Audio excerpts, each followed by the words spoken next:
guys, it's Violet Vixen, Allie Comisano. Tonight we have a super awesome guest. We have the super talented Ring Me Out, which I met at the Future Showcase thrown by Elena Brogan. Bro, I swear to Hey guys! So thank you so much for coming on the show. I got a chance to actually see you guys live when I was there with Elena. So, what was that like when you were at that show? Was that the one of your first shows or that show specifically? yeah. No, we've been playing for what, 2 years, I believe now. Yeah, and I think with Elena we've definitely played a fair amount of shows with her. I've That's even awesome. yeah, it's super dope. She's also booked us. Well, not us. I've played with some other bands under her booking, which is super cool. So, let's take a second and I'm going to have you guys like kind of introduce yourselves and let's go through what you play in the band. I'm Ellie. I play bass and occasionally do backup vocals. Cole, I do vocals. I used to do guitar for like probably a couple months, and I just stopped bringing it. He got lazy. Different, okay.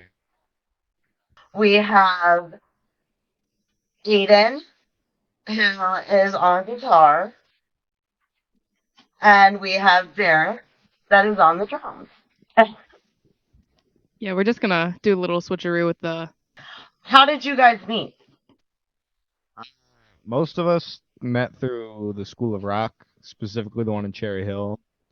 Uh, I think I was there for maybe 5 years, and then about a couple months into like me being there, uh, that's when I met Aidan, and then forget how many years later. Now, how old were you when you started? Because my son's 10, and he like desperately wants to join the School of Rock. I think I was in sixth grade when I joined, so Oh, okay. probably 12, 13. Sounds about right. Now, was that like a fun experience? Like the ones that I've seen, did you go around and play at the festivals and stuff? Yeah, it was more so small at first, but like when you're just starting out, I guess it doesn't really like matter to you. It's like fun no matter what you're doing. But it was definitely interesting. Like we played the Summerfest in I believe it was Illinois. Yeah, so our School of Rock took a while to go corporate. So before then we were very small. But in 2019, which was so I joined when I was 14, so that would have been in 2019, that May. And then like 3 weeks into me joining the School of Rock, they're like, "Hey, you want to join house bands? We're going on tour. We need a bassist." I was like, "Yeah, like I got you." Um, so then I joined, and then me, Cole, and Aidan, we went on tour. We hit up Chicago, Yeah, that's Milwaukee, where it was. Milwaukee, Milwaukee, not Illinois. Wisconsin. Yeah. Yeah, not And we Illinois. played Summerfest, which is super dope because it was like largest music festival in the country. Um and so when you're a bunch of like teenagers who aren't even in high school yet playing alongside artists like that had top 100 hits, like that's pretty insane. Mm. Yeah, one thing I kind of noticed when I saw you live was how well you performed and really interacted with the crowd. I mean, you guys used the whole stage.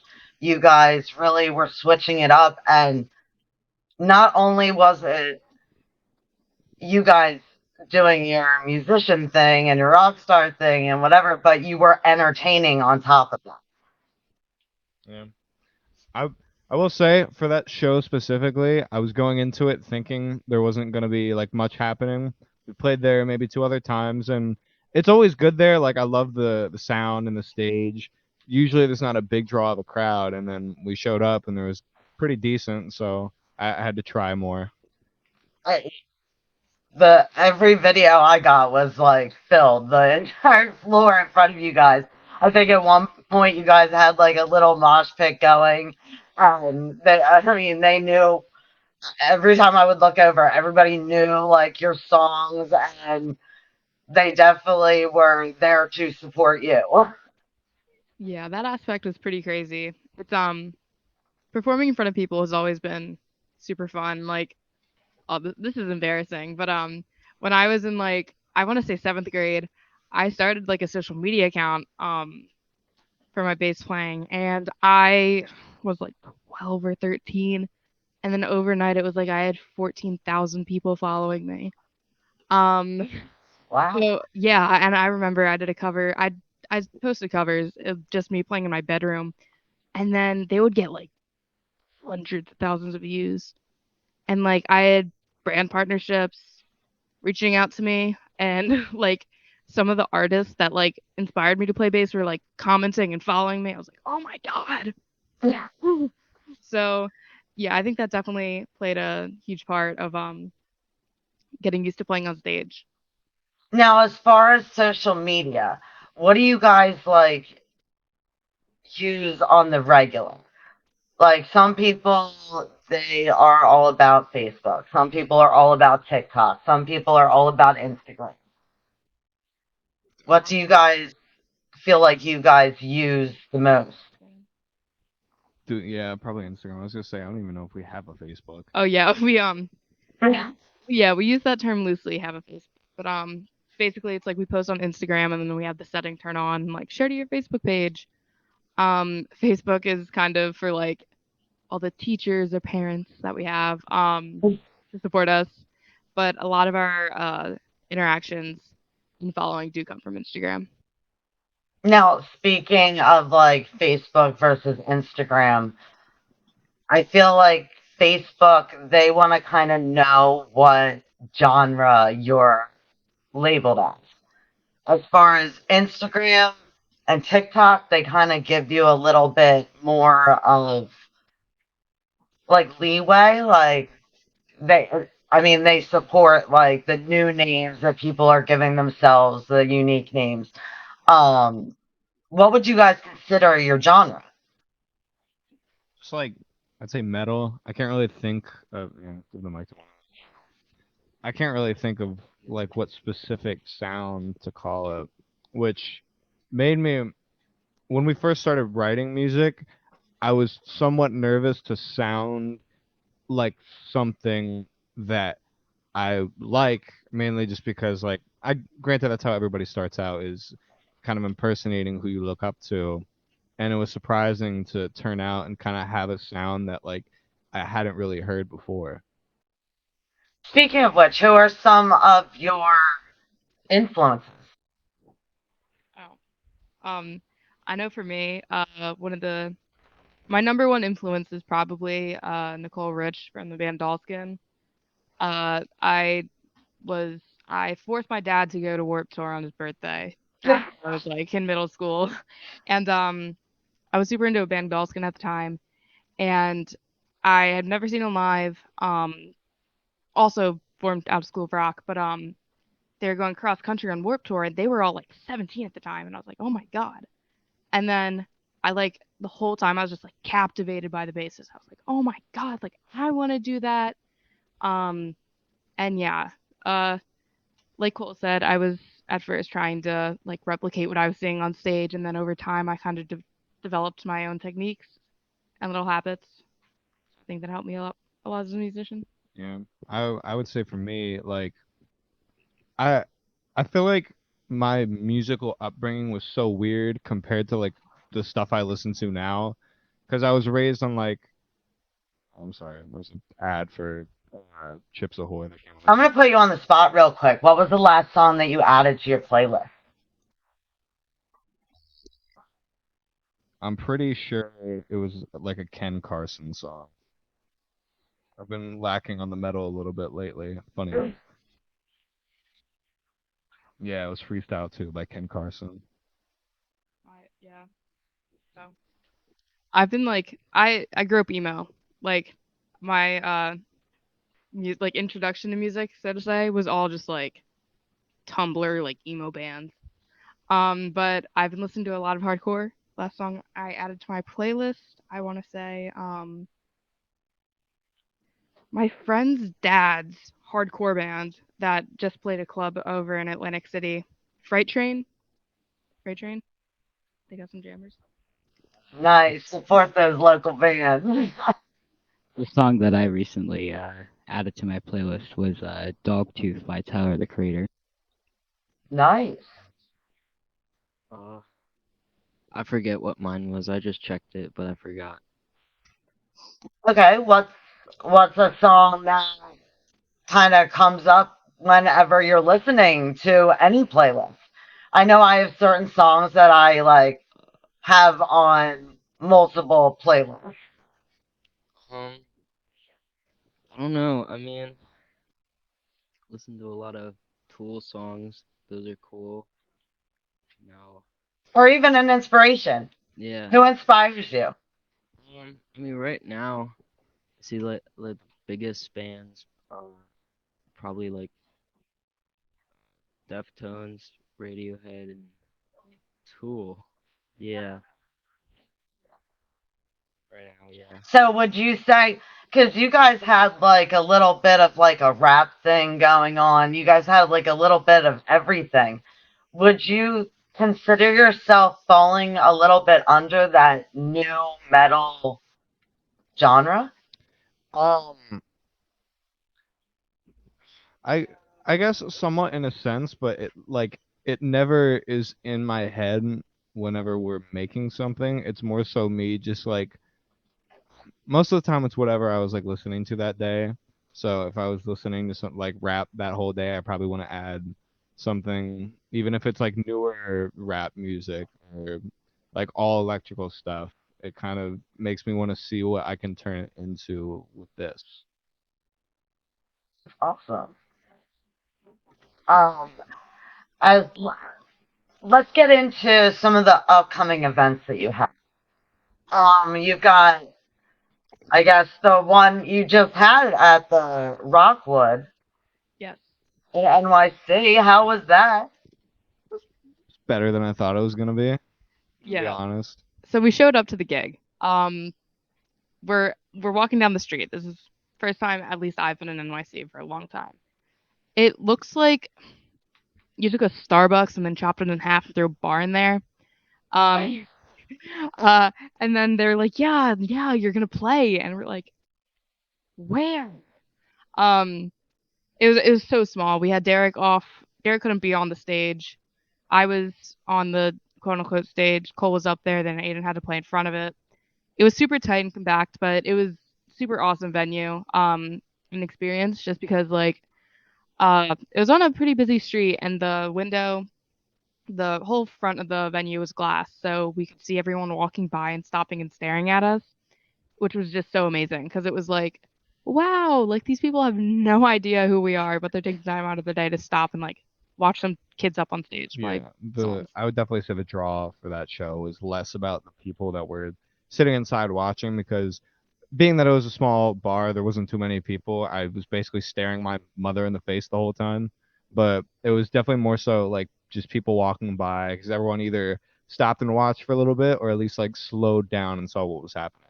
Which way were you guys facing? Like towards the window or towards the bar? It's pretty much like we were in basically the corner of the room and the window was, I guess, diagonal to it, and the whole wall was like a window, pretty much. Yeah. That's so fun.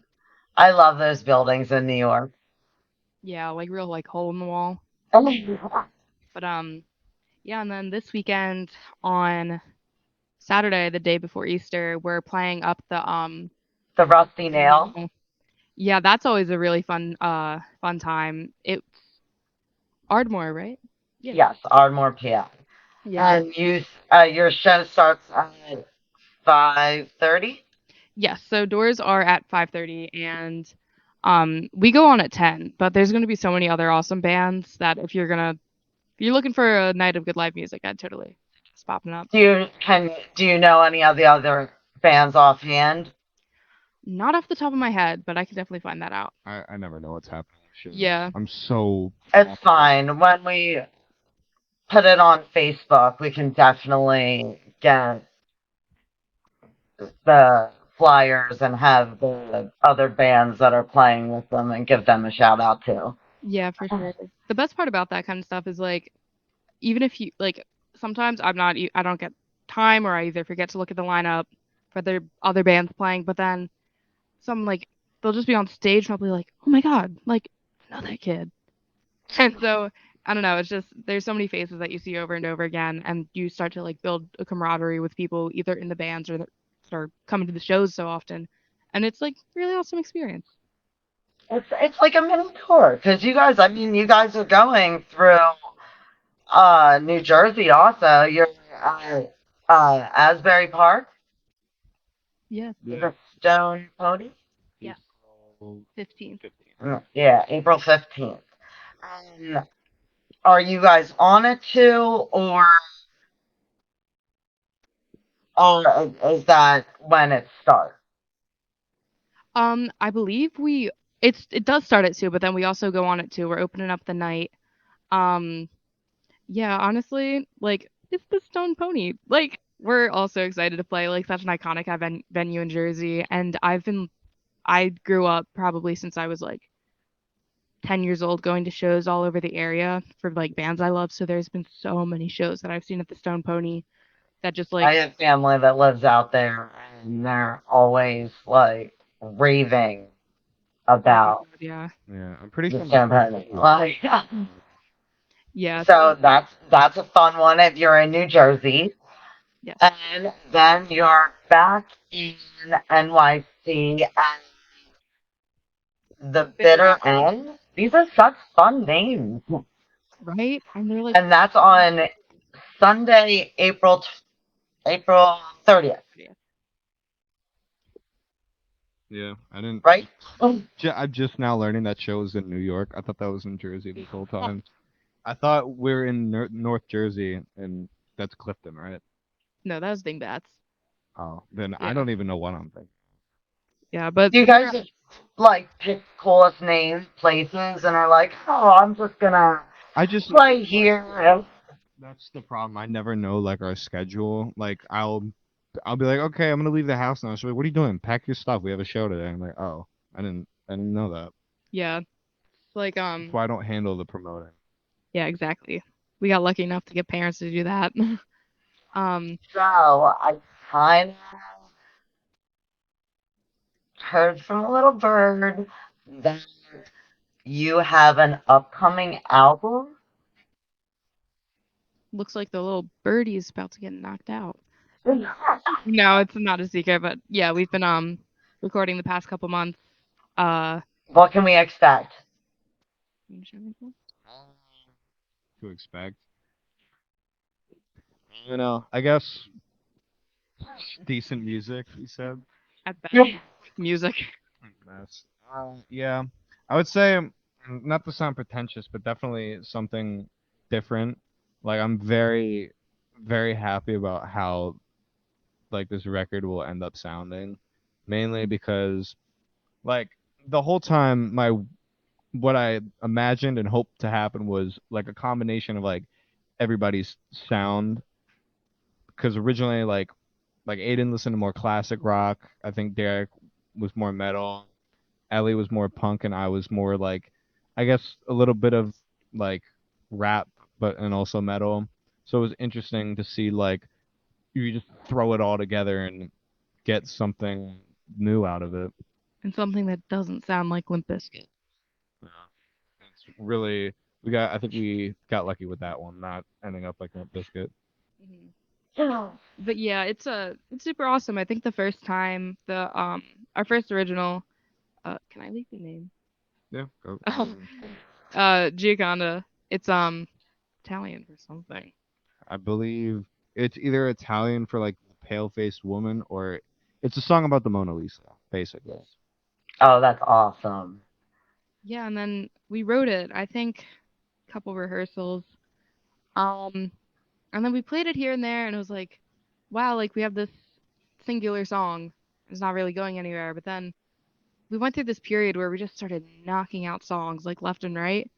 And then we were like, wow, this is like doesn't sound horrible. We're Like we're actually being a band. It's yeah, crazy. like we're not just kids playing like covers of like songs we like in this fancy studio. But no, yeah, we're the album definitely has a lot of different like genre influences. There's not one song necessarily that sounds exactly like the other. Like we have some rapping going on, a lot more melodic vocals.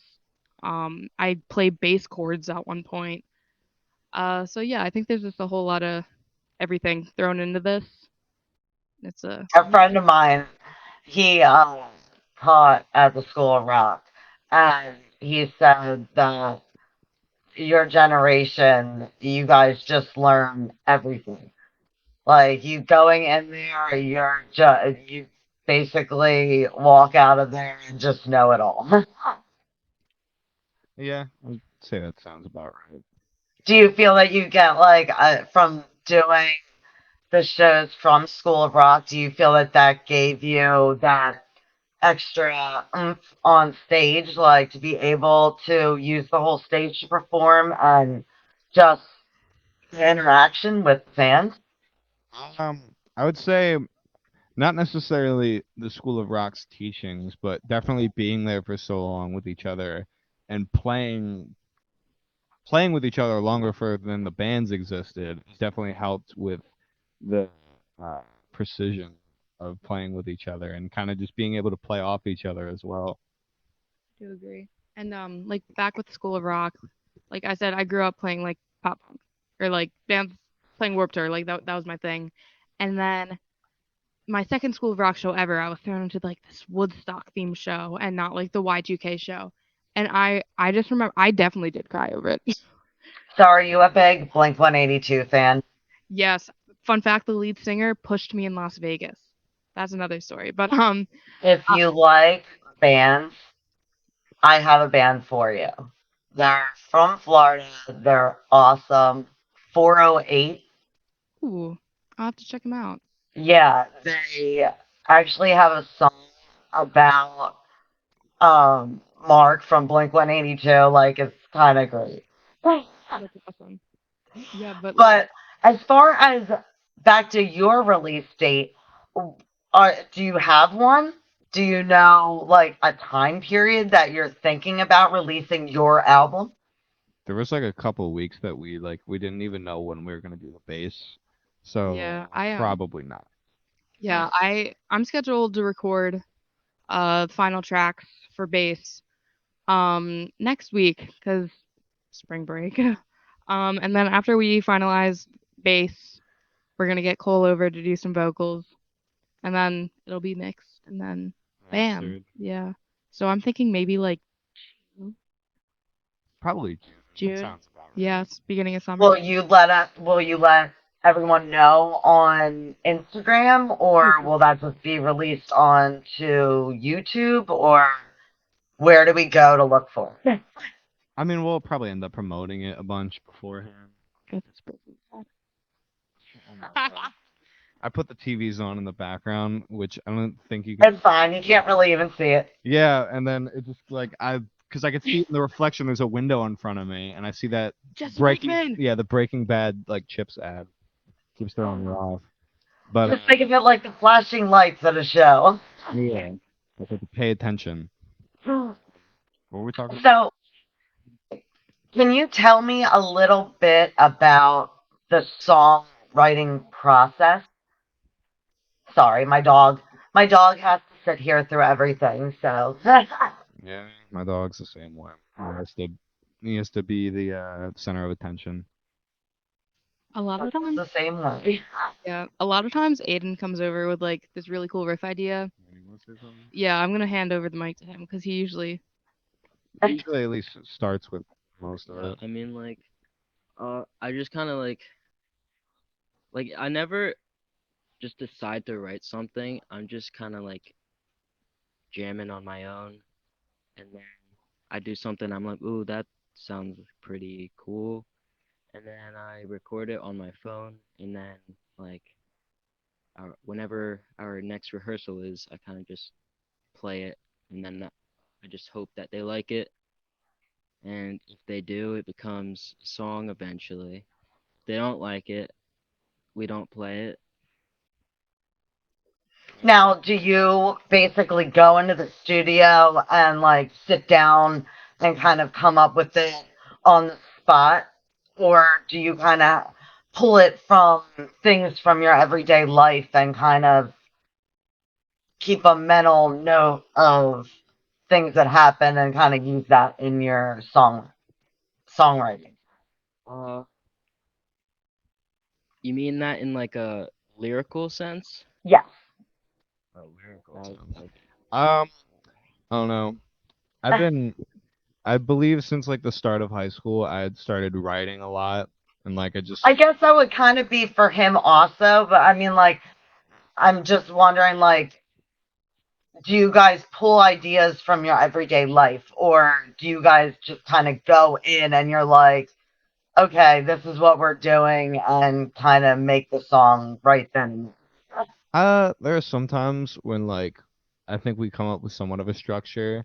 I would say most of the songs were written as just like Aidan brought in some riff, everyone just started playing against it, and then eventually there'd be some change in like structure. It would just keep flipping around until we like cut it off together and be like, all right, let's record that, and then it basically just be this like big mess of riffs and some jumble of a song that we eventually start like structuring and like cutting down to what becomes what we have. Sure, and I feel like the mood that we bring into the rehearsal that day definitely influences um the song in itself. Like uh going back to the record that we're writing and recording, we definitely have songs that you can tell that we got a lot of teenage angst that we're taking out. And then there's other songs where it's like we instead of being angry, we're like crying and have eyeliner running down our face. Um or just feel, Mom, you don't understand. We the last song I wanted to make it about like something really intense, and then most of the songs I've been lyrically at least I've been pretty proud of, which I usually most of the time I trash on my own lyrics, at least in my head. But I've been proud of most of the stuff I've been writing recently. And I don't know, like was supposed to be writing the last song that we did, and I just kept trying and trying, and then eventually I got to the point where I was like, I'm in too good of a mood to write this depressing ass shit right now. Like I gotta, cause like I know like as soon as I start writing this, I'm gonna be in a bad mood. It's gonna ruin the rest of the day. I'll do it tomorrow, and then it just Gotta wait for a bad day. and then it's rehearsal. They're like, did you write lyrics yet? I'm like, no, I'm working on it. Gotta be in the zone. Yeah. So, I have to ask, you guys can collab with any other musician or artist, and that's collab on an album and also like collab in like a tour, like open for them and maybe have a song that you guys do like perform together. But who would be your top couple that you would? I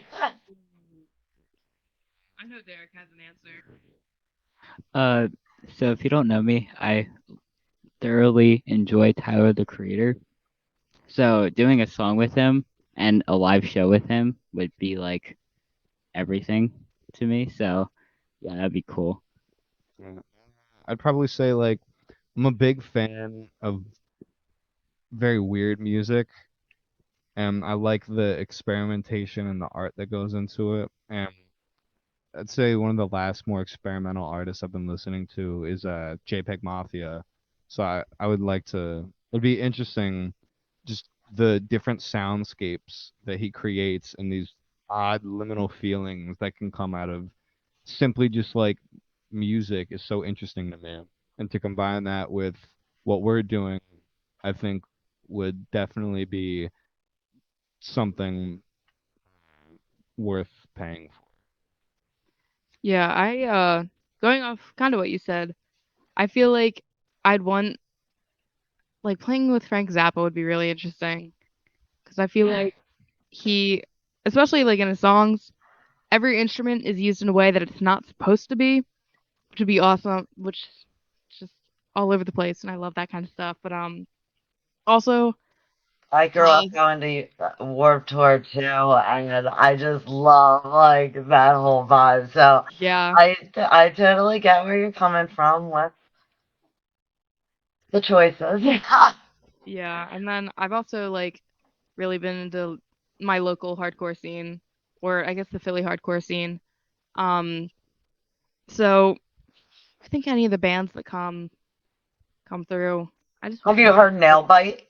yeah, we actually played a show with them back at JC Dobbs. They're super They dope. are, Yeah. yes, they are amazing. A lot of Oh, they came on Monster. another show that I was on, and yeah, really amazing kids. Johnny, Yeah, I spoke to Johnny a bit over Instagram. Their band is like insane. I found out about them because my friend went to Louder Than Life and was like, "Yo, you gotta check out this band Nailbite." And then we got our bill for this gig we were playing at Dobbs. And I was like, "Oh my God, Nailbite's playing. Like that's great." So, yeah, but no, they're an awesome band and I respect them so much, especially for everything they're doing at such young an age. Like that's unbelievable. so if you could open, if you were the opener for like any festival, what are some of the other? Let's give some. Let's give the other two a chance to give some of their answers. Who would you want to open for? It's getting hot. You go first, because I don't know. You can go first. No, you go first. He's just like Tyler, the creator. Uh, My answer all the way around.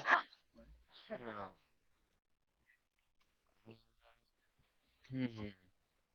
I guess I could say like the same bands I said earlier, like that like kind of influenced me now. I think opening for them would be cool, like Tool and Deftones, like I said. Yeah, off to you, Derek. Uh, I guess I'll give a more realistic answer, but I guess Slipknot would be a cool one because I'm a big Slipknot. Yes. Trying to think. I think any band that has a crowd that I know would go absolutely feral would be so much fun. Yeah, I'm always a big fan of like a very interactive crowd. We've had shows where like I was super hyped, like I love the stage, the sound is awesome, there's a big crowd, and then there's nobody like even in the stage area, and everyone's just at the bar. And then it gets to the point where I was just like, I'm gonna start running around the stage like a madman in hopes that like somebody comes over. Sometimes it ends up working out perfectly. Other times I just look like some crazy person. But I we played this I don't want to call it festival, this event in Margate where I'm from, New Jersey. It's called Fun Fest, family friendly event. We and I usually drive an hour and a half, hour 15 to rehearsal every week, so I'm kind of out of the way. So we usually don't play shows near Hear me. that, you slacker bands? They're putting in work. They're Yeah, driving an hour and a half all the way to rehearsal. yeah, right. And then we played this was the first time we've ever played in my town, and we went absolutely. Are we allowed to curse? We went ape shit on stage, and I've been doing it anyway. yeah, and like my grandparents were there, like I had teachers there, like my boss was there, and like there is no way I just did that on like the little beach town in like South Jersey. So That show was I was not I was not in the greatest mood that day. Which funny enough, I think that was the first show I brought my girlfriend to. Um I'm I can't say his name because I don't even remember his name, but just I remember the sound guy that day just like it's annoying me. that said sound guy is one of my best friend's band teacher, Oh, and I often go to the high school he works at to support my friends in their shows. And Okay. Well, I mean, I won't say anything then, but from what I heard, oh no, he's an asshole. okay, cool. I was gonna say, from what I heard, he said he would never want to work with me again. To which I say, great, because I never want to see him again. I emailed him a 2-page formal apology, and then he left me on red. Nice. oh man. I hate that. I hate that you can like see it sometimes because I'm like, why don't they ever read their messages? Like, I'll send people messages, and even with some of the bands like that I'll be talking to, they have the automatic messages. I always tell people, I'm like, please check your messages because you have the automatic messages come up, and I don't think you see things. Exactly. And it's like, listen, we're just a bunch of teenagers like goofing around on stage. Like there is no reason for you to go to your band class that you're teaching the next day and tell your entire class about how awful we are. Yeah, like you're a grown man, get over it. To be fair though, I was being a bit of an asshole. Like I was like, I don't know. I was probably just being annoying. Like I remember this was one of the shows where I was still bringing my guitar all the time. And so my pedal board is very simplistic. It's just a fuzz pedal and then 2 distortion pedals. So I turned my amp up, I put all the pedals on and just like flicked my guitar on and left it there. And just had it feeding back the whole time for I think it was the last song. So, real quick, since you guys are young in the industry, do you feel that you have a positive impact with that? Or do you think it kind of makes it a little harder to navigate? I don't know. I think it's a little bit of both. Yeah, because I feel like sometimes it definitely works on our favor for just because like I don't know, when you're younger, I feel like it's more impressive to everybody because you haven't been doing it as long as other bands, and at the same time, I feel like people that don't go out of their way to see it almost don't think anything of it just because like, oh, it's a bunch of kids, it can't Yeah. And like, really be that much. and especially as someone like who isn't a guy, like it's very hard to be taken seriously. Like there's been times where other than people just being like creeps, there's times where I'll be unloading my stuff and the sound guy will grab all of my stuff for me and just move it and set it up for me because he doesn't think I'm capable of it. Um I've had people to tell me to step on their toes. And there's always like those backhanded compliments. They're like, "Wow, you play great for a girl." It's like, okay. Or like we got like a lot of those compliments that are like, "Oh, Francesca Destruct is best with that. Like her attitude with that, she's like, I am not in a girl fronted band. Like I am in a great band. Like yeah, exactly." And like, Fate Destroyed FDS. mhm. Yeah, and like it's awesome because there's always people who are impressed by like how young we are and with what we play, but it's always hard to like uh when you get this compliment, it's just like, wow, like you guys are so young, I would have never expected that from you. Yeah, it's meant to be nice, but You guys seem very well spoken for yourselves. Like you seem to know what you want, where you want to go, and I'm sure the School of Rock a little bit helped with that. Yeah, But you guys were very entertaining when I saw you guys at Sweeney's. So, do you have plans to come back to Sweeney's at some point? yeah, definitely. for sure.